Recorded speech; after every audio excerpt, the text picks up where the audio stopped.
Merħba ħbiba l-programm ieħor hemm miktub, programm fejn fih qed niddiskutu l-ittra ta' Pawlu lil Galatin.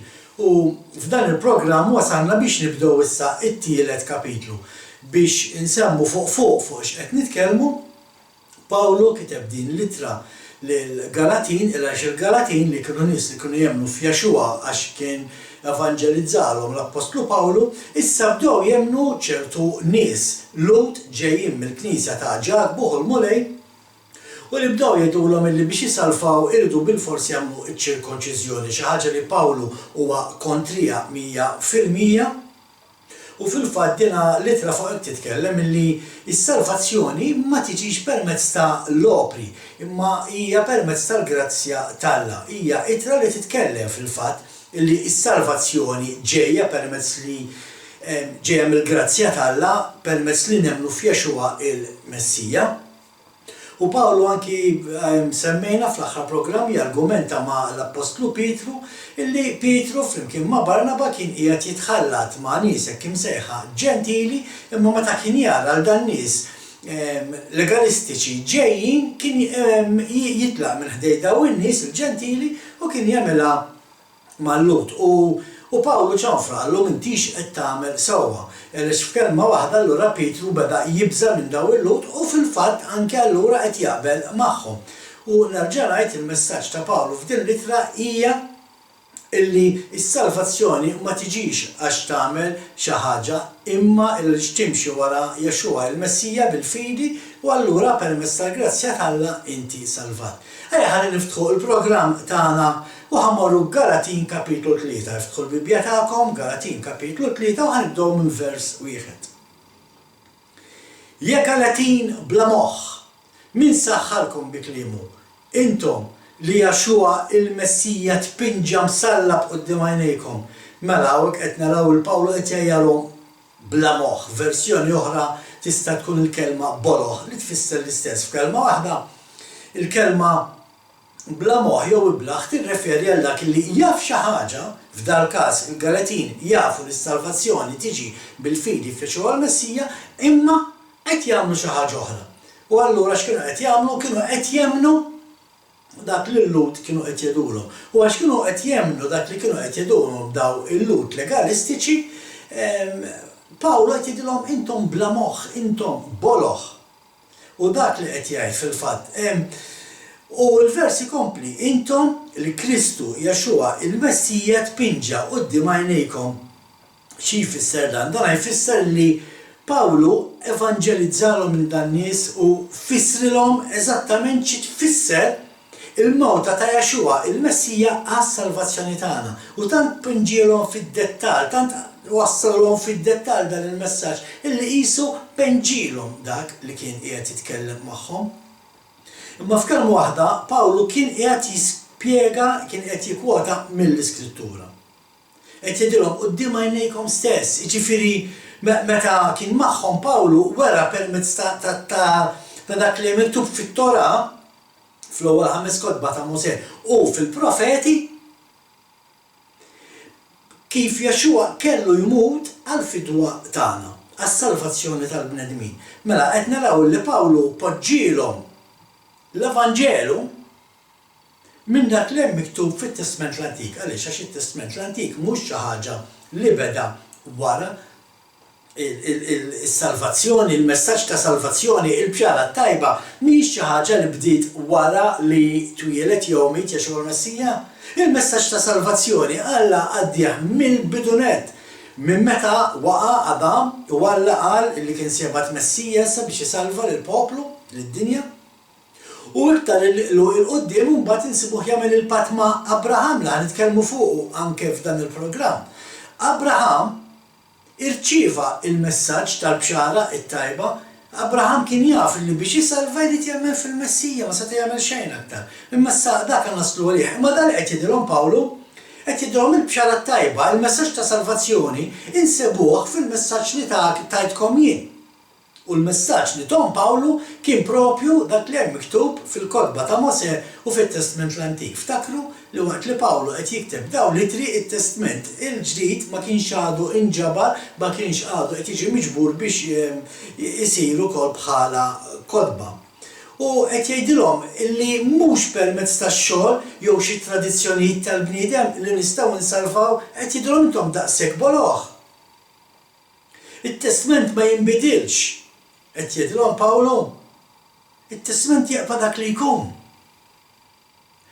Anke l-fatt li mit Jexuwa ma jfissirx li meta mit Jexuwa inbidel it-testament. Xejn minn dan, f'dan ittra kollu ħanarawha. Ejja ħanaddu għat-tieni vers. Dan biss irrid naf minn għandkom. L-Ispirtu irċevejtuh mill-opri tal-liġi jew mismieħ tal-fidi. U hawnhekk allura Pawlu qed jistaqsihom, irċevejtu intom l-Ispirtu Santu, l-Ispirtu Qaddis, għax qed timxu ma' tradizzjonijiet legalistiċi tal-bniedem? Għax fil-każ kemm il-darba tittaħsar idejk qabel tiekol biex ma titlifx is-salvazzjoni tiegħek. Għaliex qed ngħidha di? Għax pereżempju l-Lut għandhom liġi nerġa' ngħid li jagħmluha huma u mhuwiex fit-Torah dawn mhuwiex il-liġijiet li ħansibu fil-kelma tal-Alla, imma l-Lut għamlu liġi illa qabel tiekol tittaqbad l-ewwel il-kontenitur b'idejk tax-xelluk u titfa' l-ilba fuq idejk tal-lemin, u mbagħad taqbdu b'tal-lemin, titfa' fuq tax-xelluk, terġa' taqbdu b'tax-xelluk, terġa' xxarrab idejk tal-lemin u terġa' taqbdu b'tal-lemin u xxarrab idejk tax-xelluk. Ir-ritwal.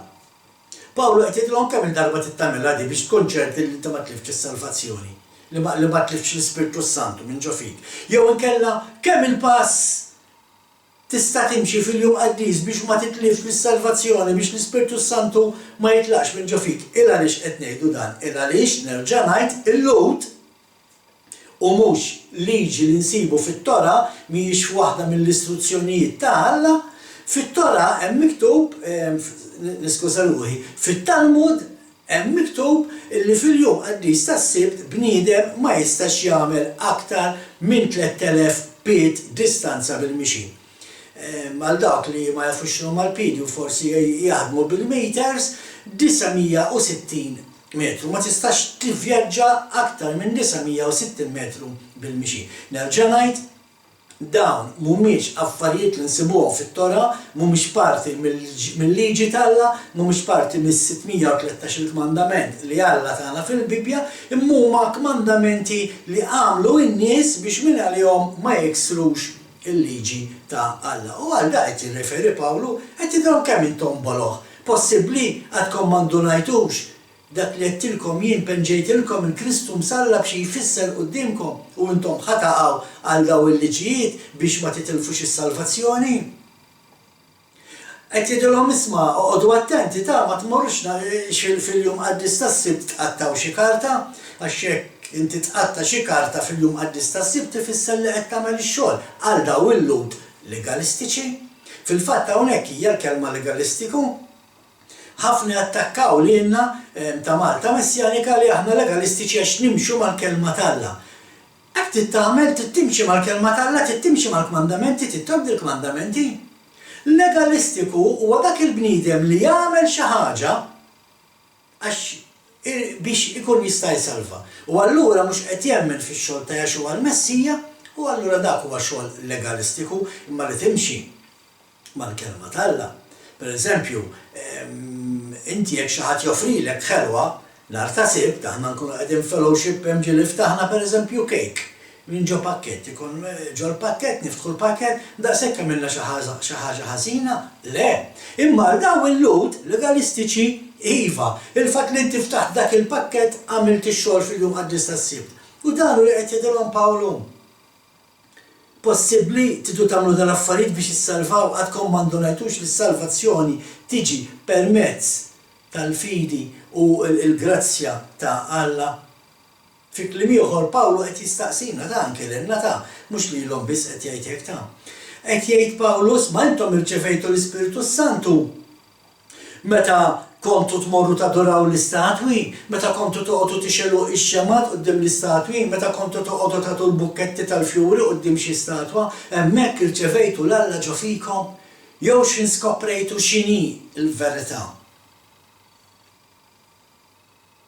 U aċċettajta. U din hi xi ħaġa li anki Pietru jirreferi għaliha fil-ktieb tal-Atti tal-Apostli. Jekk intom tmorru fil-ktieb tal-Atti tal-Apostli, kapitlu 10, vers 44 jaqra hekk ara.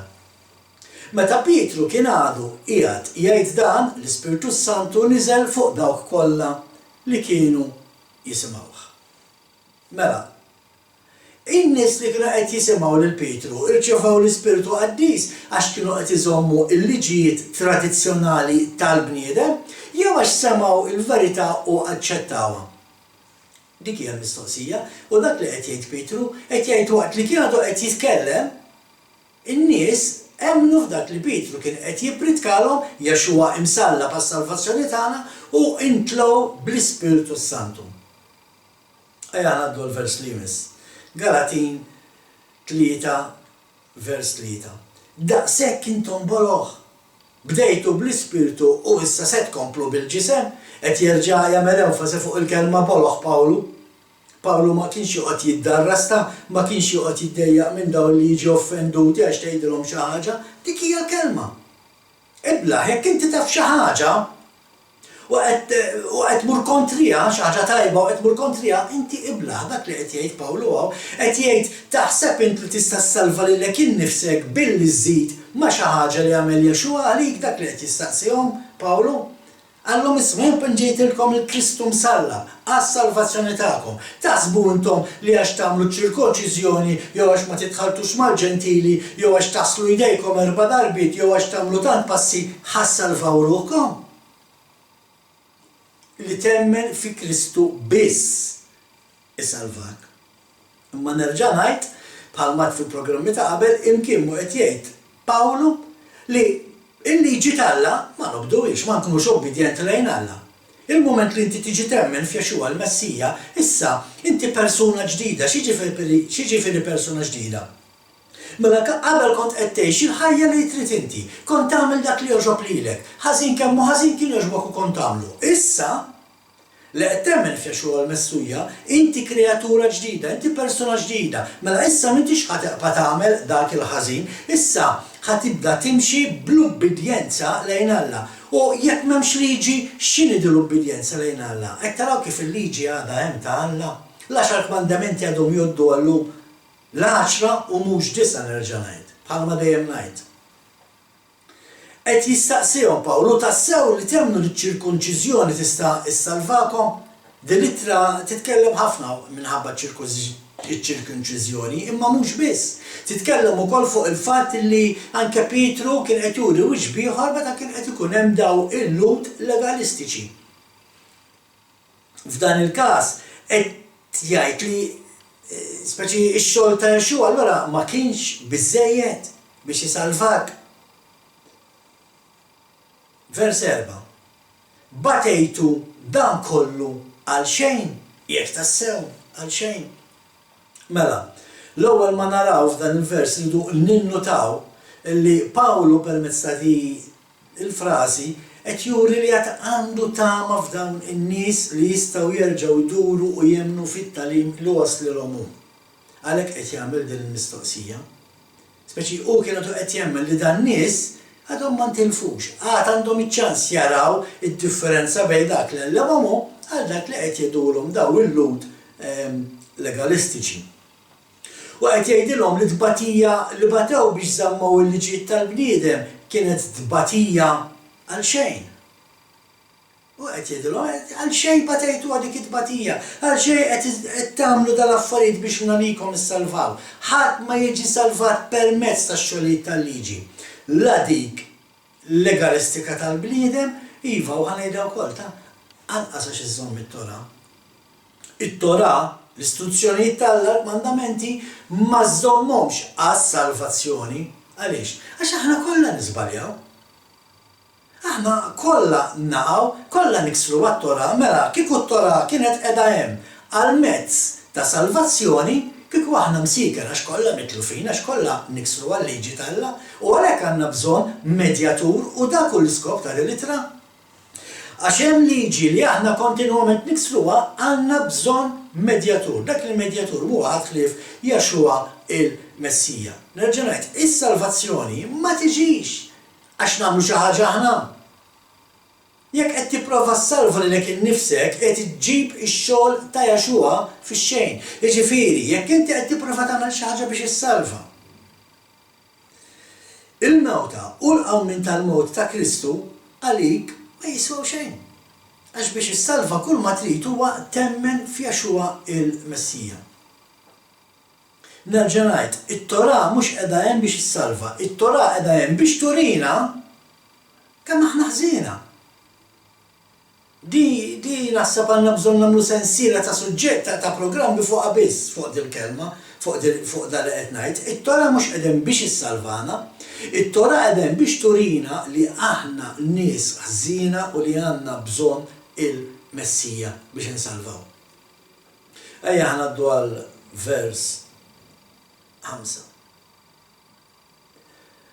Mela Alla jagħtikom l-Ispirtu u juri s-seta tiegħu permezz tagħkom dan isir bis-saħħa tal-opri tal-liġi jew bis-smeħ tal-fidi.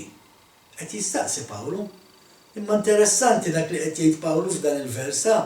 Meta Alla jagħtikom l-Ispirtu u juri s-seta tiegħu permezz tagħhom. F'kelma waħda qed jgħid Pawlu hawnhekk isma'. Meta aħna verament nibdu nemmnu f'Jaxua il-Messija u dak li jagħmel għalina fuq is-salib, meta aħna nirċievu l-Ispirtu Santu f'ħajjitna nibdu naraw mirakli iseħħu dak li qed jgħid. Meta Alla jagħtikom l-Ispirtu u juri s-seta tiegħu permezz tagħkom. Għaliex għax jagħmel il-mirakli magħna u permezz li Alla jagħmel il-mirakli magħna, in-nies ta' madwarna jaraw il-qawwa tal-Alla f'ħajjitna. Huwa mezz kif niġbdu lin-nies biex jibdew ukoll huma jimxu wara Jaxua l-Messija u jemmnu fl-Alla ta' Abraham, Iżak u ta' Ġakob. Punt tajjeb li wieħed li njota f'dan il-vers huwa li Alla għamel il-mirakli mal-Galatin meta semgħu u bdew il-verità dak li qed jgħid Pawlu. Meta Alla jagħtikom l-Ispirtu u juri s-seta tiegħu permezz tagħkom. F'kelma waħda qed jgħid meta għamel il-mirakli magħkom ta' għalfejn għax bdejtu tobdu il-verità. Għallhom il-mirakli li qed taraw iseħħu qed iseħħu għax qed timxu mal-kmandamenti legalistiċi jew inkella għaliex emmintu fil-verità u rċevejtu l-Ispirtu Santu fuq hemm il-ħin kollu qed idur Pawlu. Il-ħin kollu dan is-suġġett ta' din il-litra. Ix-xogħlijiet legalistiċi li ħoloq il-bniedem nerġa' ngħid, ħallu l-ħadd taqraq bikom minn fuq il-pulpti meta jgħidulkom li t-Torah mhijiex għalina, illi aħna llum m'għandniex għalfejn nimxu wara l-10 kmandamenti, m'għandniex għalfejn nobduhom.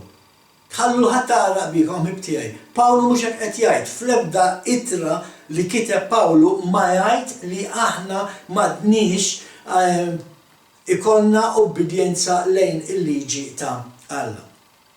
Ejja ħankomplu, li tal-vers għadu ma waqafx wara.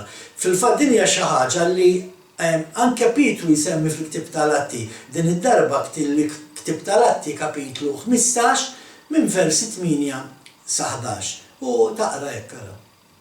L-aħwa, intom tafu li sa mill-ewwel jiem Alla għażilni minn fostkom biex minn fommi il-pagani jisimgħu il-kelma tal-Evanġelu u jemmnu. Mela hawnhekk diġà referejna għaliha ftit fil-programmi ta' qabel.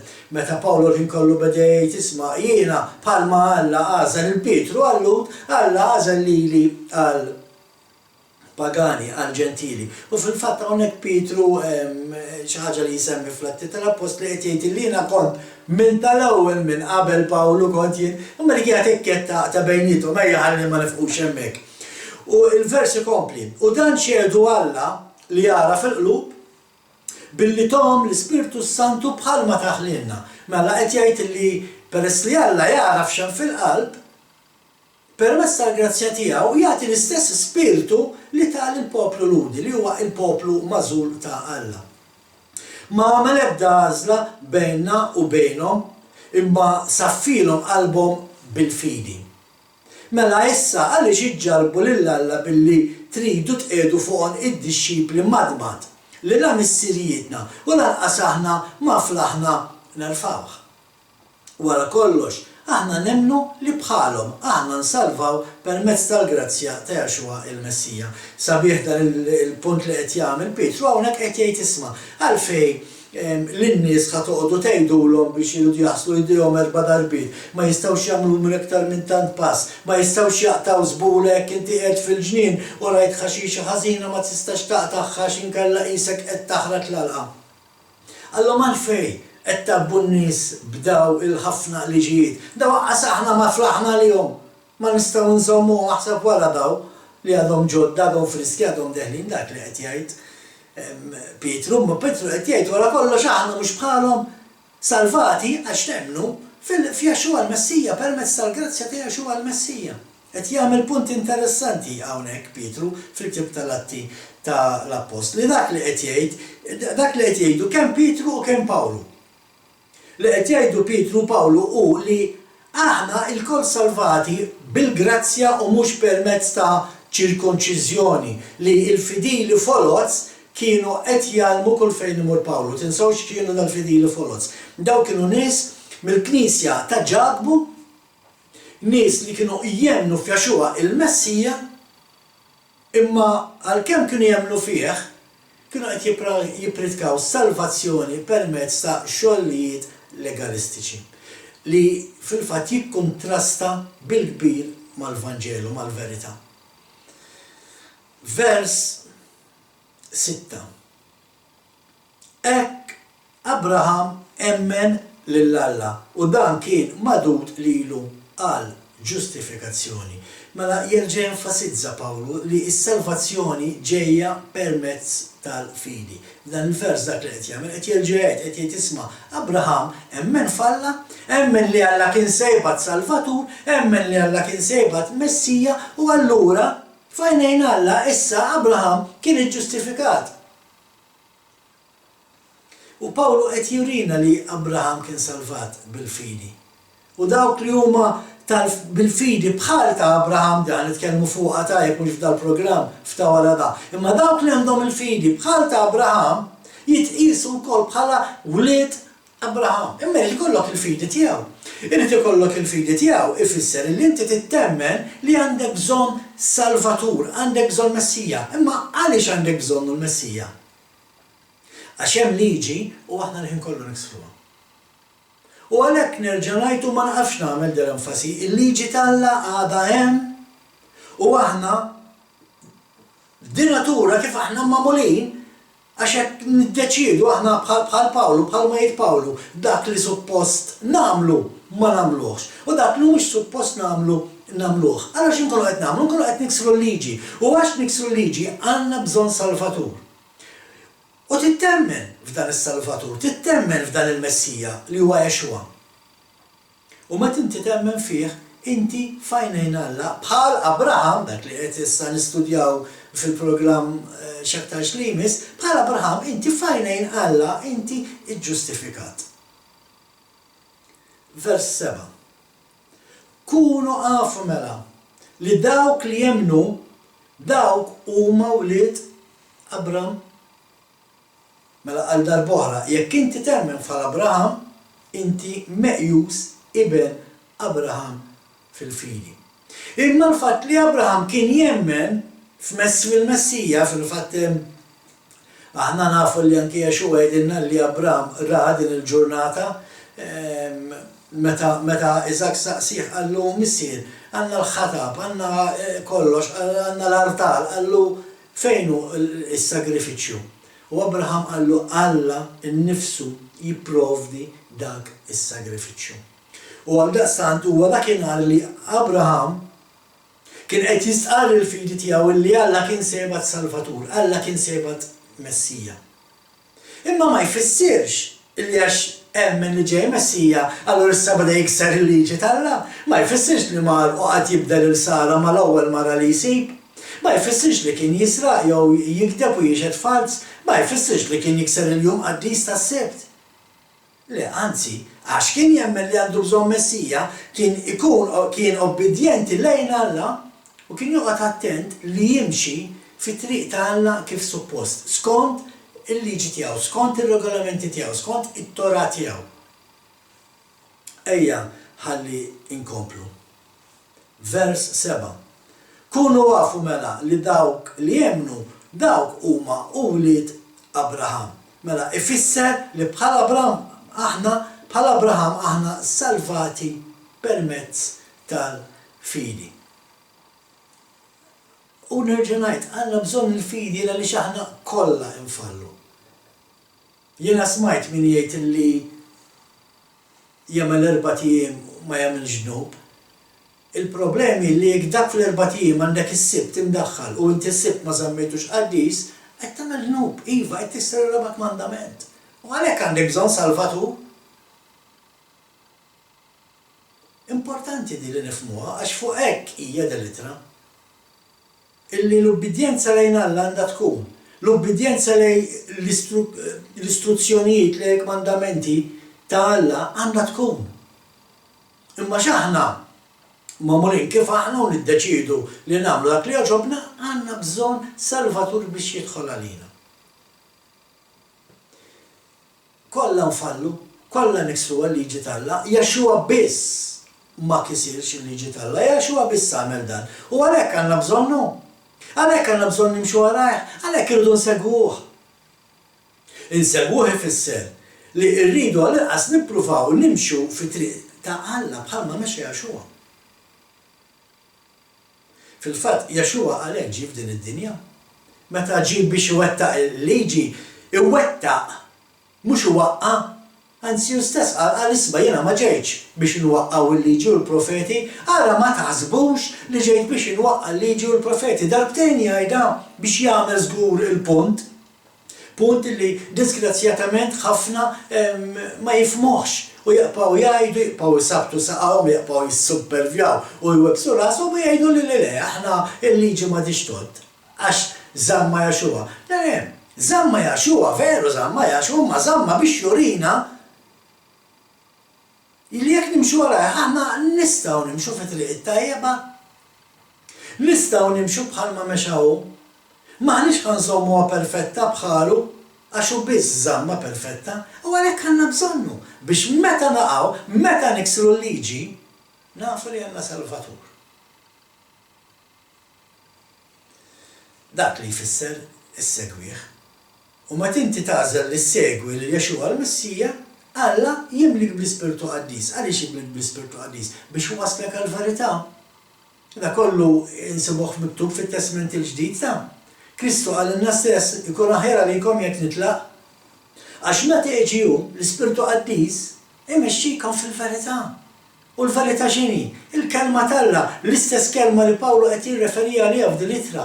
Dik il-kelma li nsibu fl-ewwel 5 kotba ta' Mosè. L-istruzzjonijiet li Alla tagħna kif għandna nimxu. Dik hija l-verità. Ejja ħanaddu l-vers 8, Galatin kapitlu 3 vers 8. U l-Iskrittura li razza minn qabel li Alla kellu jiġġustifika l-ġentili permezz tal-fidi, ħabbret minn qabel lil Abraham. Fik jitbirku il-ġnus kollha.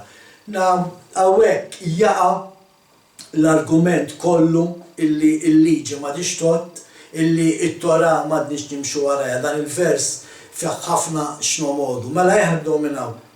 Jibda hekk dal-vers ara.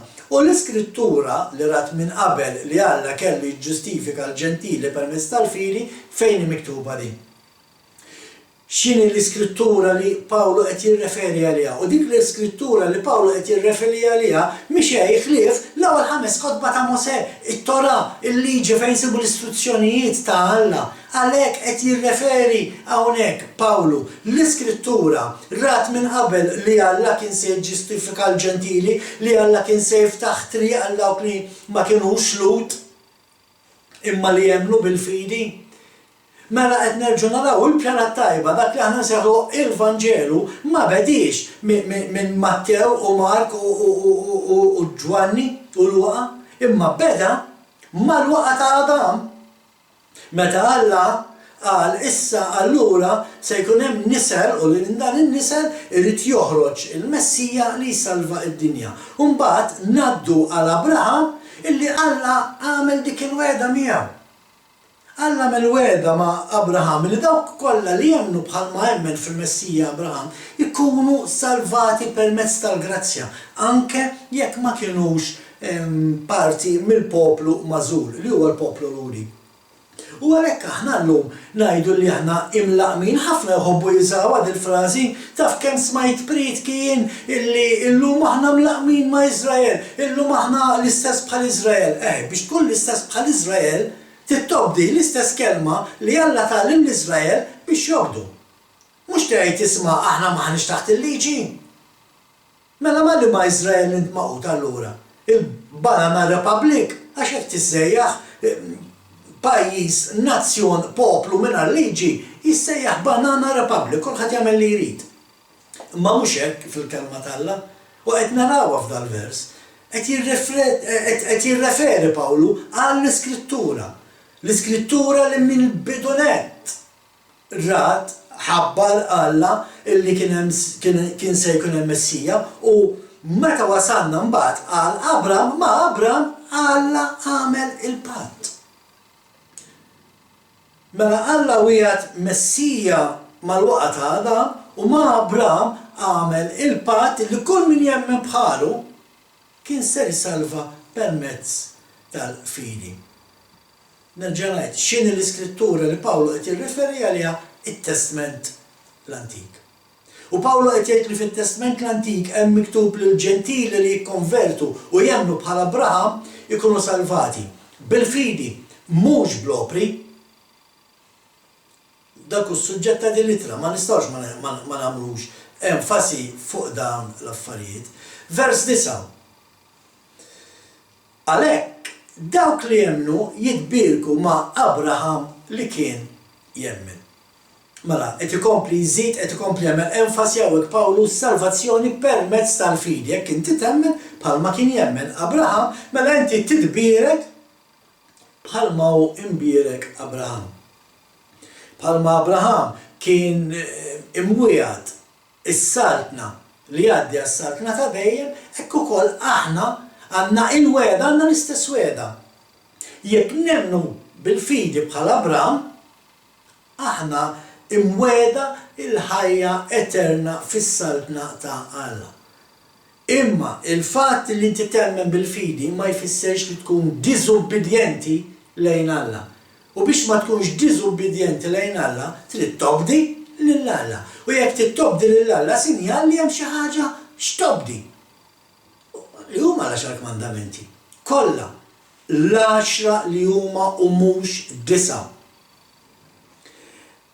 Qed jgħid li jekk tafda falla inti issalva. Imma li tafda falla ma jfissirx li ma tobdix il-liġi tiegħu. Tittimxi wara l-kmandamenti ta' Alla il-Missier. Għalhekk ta' jomna u ħanitkellmu għal-fejtana il-kmandamenti Alla għal-fejtana it-Torata. Il-liġi litra tiftaħ ħafna fuq dan is-suġġett. Alla xjgħid vers 10. Imma dawk kollha li jgħixu bl-opri tal-liġi huma taħt is-saħta. Għax hemm miktub misħud kull min ma joqgħodx għal ħwejjeġ kollha li hemm imniżla fil-ktieb tal-liġi u ma jagħmelhomx. Issa wek inqogħdu attenti. Għax il-kelma liġi bil-Malti nistgħu nirreferuha għal ħaġa waħda. Fil-fatt hawnhekk il-kelma liġi insibuha darbtejn. Imma mhux qed tirreferi għall-istess ħaġa, qed tirreferi għal żewġ affarijiet oħra. Għax qed jgħid imma dawk li jgħixu bl-opri tal-liġi. Jiġifieri dawk li jagħmlu xi ħaġa iżjed milli hemm miktub. U jżiduha ma' dak li hemm miktub huma misħutin. Għaliex inti misħut? Għax inti m'intix temmen li inti salvat bil-grazzja. Jekk inti tittamel iċ-ċirkunċiżjoni biex tkun salvat, allura m'intix tafda f'dak li għamel Jaxuarik. Jekk inti temmen li nar ta' sibt ma tistax tagħmel aktar minn 160 metru mixi, m'intix tafda fis-salvazzjoni ta' Alla il-Messija. U hawnhekk fejn iridu nistudjaw x'tgħid il-kelma tal-Alla ħbib tiegħi ta'.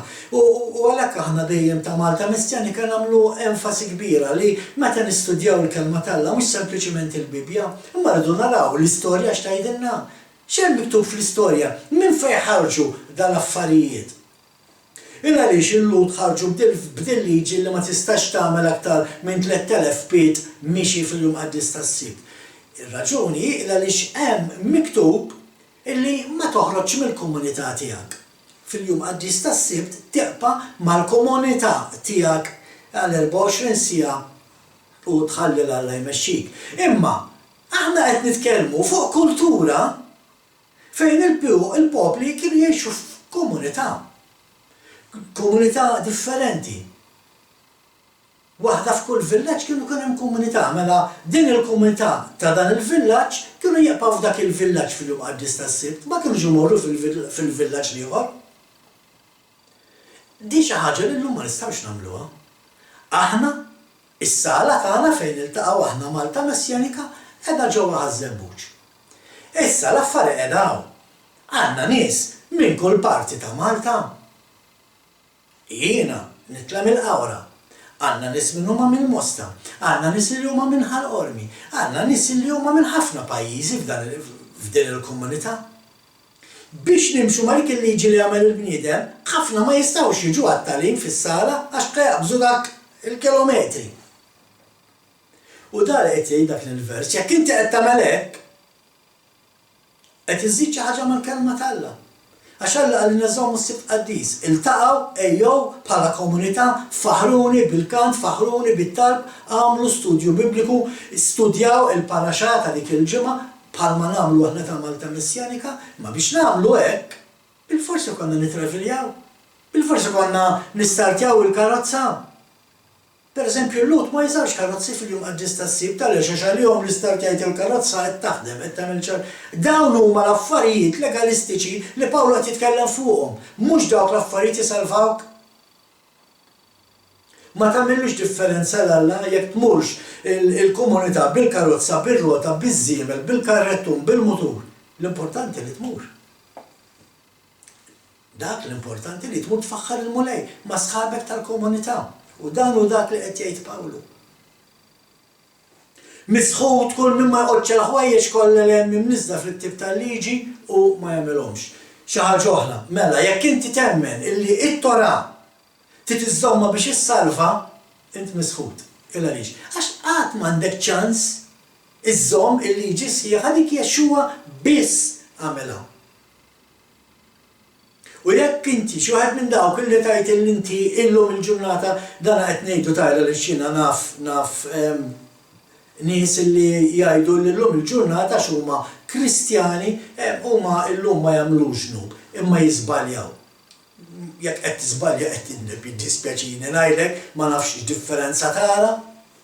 Imma il-problema qiegħda il-fatt li xi ħadd jgħid illi llum hu ma jagħmilx ġnub qed jagħmel ġnub kbir.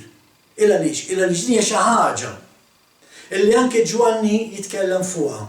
L-Apostlu Ġwanni fl-ewwel ittra tiegħu, l-ewwel kapitlu, vers 10 jgħid hekk ara. Jekk ngħidu li ma tnibniex inkunu qegħdin ingidbuh u kelmtu ma tkunx fina. Mela x'qed jgħid hawnhekk Ġwanni qed jgħid illi min jgħid li ma jagħmilx ġnub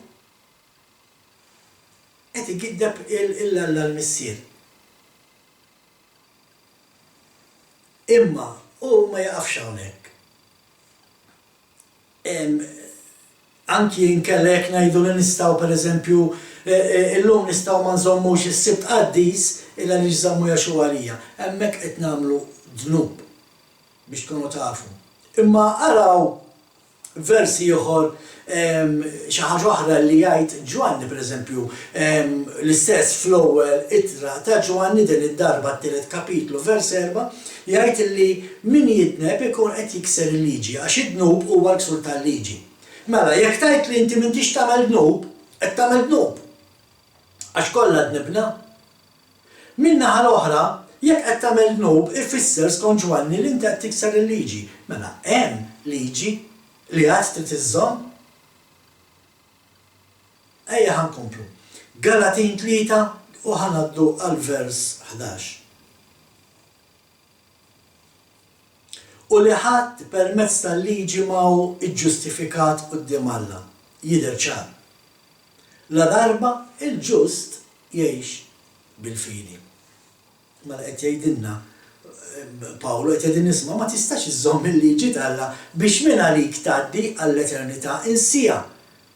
il-liġi tal-Alla żomma b'ubbidjenza. Għax tirrispetta l-Alla. Inti tobdi l-ġenituri tiegħek għax tirrispetthom. Mhux għax inkella ma jħallux toħroġ fil-weekend, jew inkella għax jgħidulek ma tistax tara television. Jew isma' jekk ma tobdinix, ħanħodlok il-PlayStation. Mela ħanħod kwit inkella joħdi il-PlayStation. Le, inti għandek tobdilhom ma' kull missierek għax tirrispetthom. U dak li qed jgħid f'dan il-vers Pawlu, inti m'intix iġġustifikat għax qed iżżomm il-liġi. Inti ġustifikat permezz tal-fidi, il-ġust jgħix bil-fidi, ħadd mhu ġustifikat għax jimxi mal-liġi. Hawnhekk fejn ħafna jdawru id-diskors ta' dak li Pawlu qed jgħid f'din litra u ma ninsawx li din hija xi ħaġa li anke Pietru irrefera għaliha meta qal isma' Pawlu jikteb naqa' tqil. U ħafna interpretawh ħażin għat-telfin tagħhom stess. Għaliex? Għaliex int meta inti qed tgħid li Pawlu qed jgħidlek biex tikser il-liġi, meta inti qed tgħid li m'għandekx taħt il-liġi għax Pawlu qed jgħid, inti qed tgħid li Pawlu qed jgħidlek biex tikser il-liġi. Mentri Pawlu ġie mqabbad ġie kummissjonat minn Alla, ġie kummissjonat mill-Ispirtu Santu ġie rajniha fil-programm ta' qabelha biex iwassal din il-bxara tajba tal-Vanġelu u l-ubbidjenza lejn Alla permezz li jżommu l-liġi lid-dinja. Mela Alla qabdu jagħmel dax-xogħol il-Pawlu qed tgħid le ta' Pawlu mhux hekk qed jgħidilna, Pawlu qed jgħidilna biex ma nobduhx il-Alla, ma nżommux is-Sibt Qaddis. Dejjem ngħid isma' mhux qed nitkellmu biss fuq is-Sibt Qaddis ta' hemm ħafna iktar affarijiet illi ħafna jgħidu llum m'għandniex għalfejn nżommu meta fil-fatt iva għandna bżonn nżommu. Waħda minnhom hija pereżempju l-Festi tal-Mulej. U nixtieq nagħmel parentesi żgħira hawnhekk, dalwaqt fil-5 ta' April ta' din is-sena 2023 aħna ta' Malta Messjanika ser niċċelebraw il-Festa tal-Għid il-Kbir. Il-Festa tal-Għid il-Kbir m'għandha xejn x'taqsam mal-Festa tal-Irxoxk. Hija festa differenti. Meta Alla qalilna biex niċċelebraw din il-festa ma qalinniex iċċelebraw meta Kristu qam mill-mewt. Anzi bil-maqlub qalilna ċċelebraw meta Kristu miet. U tara ġurnata, ma nistgħux naqbdu nivvintaw ġurnata aħna. Għalilna fl-14 tal-ewwel xahar, kalendarju Bibliku. Kalendarju Bibliku, illum għandna 8 ta' Marzu, kalendarju Bibliku jibda minn is-sena ġdida skont il-kalendarju Bibliku tibda qisu daqs 15 oħra. Fil-fatt il-5 ta' April ikun l-14 tal-ewwel xahar. U dakinhar fil-5 ta' April li jinserta l-14 tal-ewwel xahar skont il-kalendarju Bibliku, aħna ta' Malta Messjanika norganizzaw l-ikla tal-Għid il-Kbir. Kif kien jagħmilha Jaxua mal-apostli tiegħu. Nużaw l-istess talb, inkantaw l-istess salmi, nieħdu l-istess ikel li kienu jieklu skont il-kelma tal-Alla, skont dak li qalilna Alla, jekk tridu tingħaqdu magħna, tistgħu tibatuli messaġġ fuq Messenger jew fuq WhatsApp minn għandu n-numru tiegħi, taraw kollox tiela l-kredenzjali fl-aħħar ta' programm, ikkuntattjawni u nkunu nistgħu norganizzaw l-affarijiet bejnietna. Imma nerġa' ngħid biex immorru lura għal dak li konna qed ngħidu, mhux qed nitkellmu biss fuq iċ-ċirkunċiżjoni, mhux qed nitkellmu biss fuq li żżomm is-Sibt Qaddis, imma is-seba' festi tal-Mulej. Din hija waħda minnhom. L-għada tal-Għid il-Kbir jibdew 7 tim ta' ħobsażmu. Fejn Alla qalilna l-ewwel ġurnata u l-aħħar ġurnata ta' dawn is-7 tim ikunu festa. Ma tmorrux għax-xogħol imma ejjew faħruni fit-talb fil-kant u għamlu studju Bibliku. Imma le, ħafna dawn ma jagħtux kasom, u mbagħad jagħmlu bagħad iżommu l-milied. Jiena niftakar darba ġejt imċanfar għax ma ċċelebrajtx il-milied. Għaliex jiena ma nżidx xejn mal-kelma ta' Alla. Alla qalli biex inżomm l-ikla tal-Għid il-Kbir, il-festa ta' ħobsażmu, festa ta' Pontekoste, il-festa ta' Trombi, dak li aħna nsejħulu Jom Kippur u l-festa ta' Tabernakli. 7 festi li Alla għandna biex inżommu. Dawk trid iżomm. Il-festi l-oħra għal Alla ma jiswaw xejn. Kull ma qed tagħmel inti qed tipprova żżid xi ħaġa mal-festi tal-Alla, Mhux għax qed iżżid għax qas biss iżommuhom ħafna minnkom, imma meta qed tagħmlu hekk qed iżżidu l-festi tagħkom mal-festi tal-Alla biex minn għalikom ma titilfux is-salvazzjoni. U dan għal Alla jdispjaċini ngħid ma jfisser xejn. Naf qed inkun jibes ma dik hija l-verità. Aħna ta' Malta Messjanika magħrufin, ma ndurux mal-lowża, ma rridux naqblu kelma minn hawn u kelma minn hemm u naraw kif indawluhom biex iwasslu l-messaġġ tagħna. Aħna ta' Malta Messjanika inwasslu il-messaġġ pur kif inhu. U allura nerġa' ngħid, jiġifieri mhux is-sibdi biss, hemm ħafna affarijiet illi qed ngħidu isma' jekk inti żżommhom dan l-affarijiet ma jfissirx li inti ħassalva għax huma affarijiet legalistiċi. Anki jekk iżżomm dawk li hemm fit-Tora ma jfissirx li inti ħassalva, jekk ma temminx fil-Messija ma tista' issalva qatt. Għax fil-fatt allura jekk dak li qed jgħid Pawlu hawnhekk il-liġijiet ma jsalvawx tal-bniedem, allura għandna problema għal dawk il-ħafna Kristjani li jgħalmu li kull min jipprova jobdi l-kmandamenti tal-Alla huwa taħt saħta.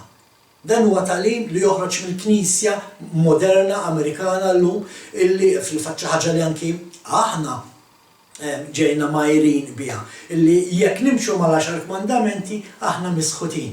Kemm huma żbaljati dawn in-nies? Kemm huma żbaljati? Misħut min iżid ma dawk l-10 kmandamenti jew min inaqqas xi wieħed minnhom. Dak huwa misħut. Mela min jimxi mal-kelma tal-Alla. Ma jkun qatt timxi mal-kelma tal-Alla u inti misħut. Inti tittimxi mal-kelma tal-Alla u temmel f'dak li għax huwa għamel għalik. Sempliċi.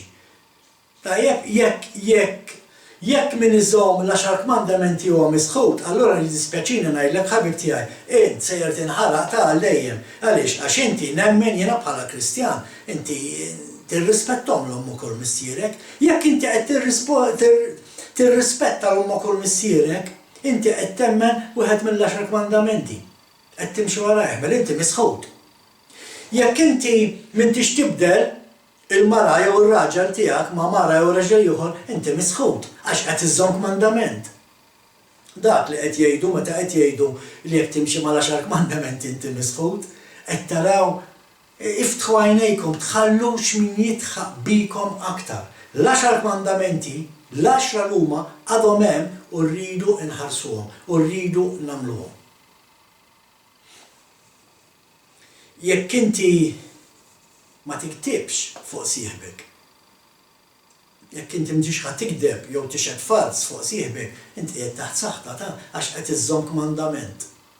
Ma taraw jekk temmen li hemm Alla waħed biss, inti qiegħed taħt saħħta. Għax qed tobdel l-ewwel kmandament, x'jgħid l-ewwel kmandament? Jienu Alla sidek ma jkollokx ħorajri. Jekk qed temnu inti dan skont daw il-Kristjani moderni, jekk inti qed temnu misħut. Għax hekk jgħidu li min jimxi ma' 10 kmandamenti huwa misħut. Imma qed taraw dal-argumenti kemm huma banali u ma jwasslu mkien ħasra. Allum ħanifqu ħbib tiegħi, ħanifqu għawla li xed baqalna ħafna fuq ix nitkellmu. Nispera li daw il-programmi qegħdin jogħġbukom, infakkarkom jekk tridu tingħaqdu magħna għaċ-ċelebrazzjoni tal-ikla tal-Għid il-Kbir, tridu tafżawna minn qabel, tinformawna minn qabel il għaliex inkunu rridu nippreparaw is-sala bl-imwejjed u s-siġġijiet u naħsbu għall-ikel. Ma jekk intom imħajrin, allura kelmuni fuq Messenger jew inkella fuq WhatsApp u nkunu nistgħu niddiskutu u naraw x'nistgħu nagħmlu. Ħbib tiegħi sakemm nerġgħu niltaqgħu għal programm li jmiss f'isem sħabi ta' Malta Messjanika insemmilkom.